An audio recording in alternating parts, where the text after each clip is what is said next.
پیارے اسلامی بھائیوں اور بہنوں، کیا آپ جانتے ہیں کہ صرف ایک سورت کی تلاوت سے آپ قیامت کے دن نور حاصل کر سکتے ہیں اور دجال کے فتنے سے محفوظ رہ سکتے ہیں؟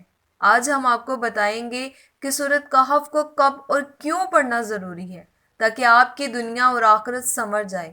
تو ویڈیو کو آخر تک ضرور دیکھیے گا کیونکہ یہ معلومات آپ کی زندگی بدل سکتی ہے۔ میری پیارے اسلامی بھائیوں اور بہنوں، سورت کہف قرآن پاک کی 18ویں سورت ہے جس میں 110 آیات موجود ہیں۔ یہ سورت ہمیں اللہ پاک کی قدرت، صبر، شکر اور اللہ پر کامل بھروسے کا سبق دیتی ہے۔ سرور کائنات، آقا دو جہاں حضرت محمد صلی اللہ علیہ وآلہ وسلم نے اس سورت کی تلاوت کی بہت فضیلت بیان فرمائی ہے، خاص طور پر جمعے کے دن۔ ہمارے پیارے نبی حضرت محمد صلی اللہ علیہ وآلہ وسلم نے فرمایا، جو شخص جمعے کے دن سورت کہف کی تلاوت کرے گا اس کے لیے 2 جمعے کے درمیان نور ہے۔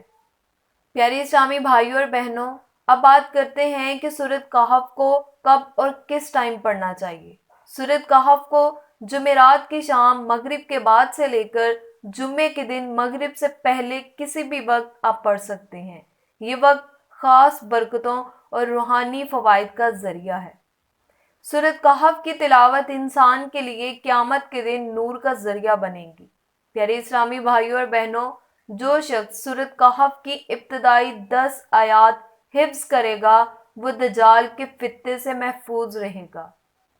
سورت کہف کی تلاوت گناہوں کی بخشش اور دل کو سکون عطا کرتی ہے۔ میرے پیارے اسلامی بھائیوں اور بہنوں، سورت کہف کو صرف عربی میں نہ پڑھیں بلکہ اس کا ترجمہ اور تفسیر بھی پڑھیں تاکہ آپ اس کے پیغامات کو سمجھ سکیں۔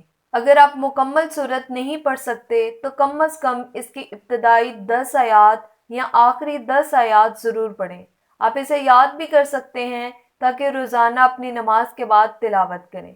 میرے پیارے اسلامی بھائیوں اور بہنوں، اگر آپ کو یہ معلومات پسند آئی ہے تو اس ویڈیو کو لائک کر دیں، شیئر کر دیں، چینل کو سبسکرائب کر دیں اور بیل آئیکن کو پریس کرنا نہ بھولیے گا تاکہ آپ کو ہماری اگلی ویڈیو کا نوٹیفیکیشن مل سکے۔ آخر میں اللہ پاک سے دعا ہے کہ اللہ پاک ہمیں قرآن سے محبت کرنے اور اس پر عمل کرنے کی توفیق عطا فرمائے۔ ملتے ہیں نیکسٹ ویڈیو میں، تب تک کے لیے اللہ حافظ، فی امان اللہ۔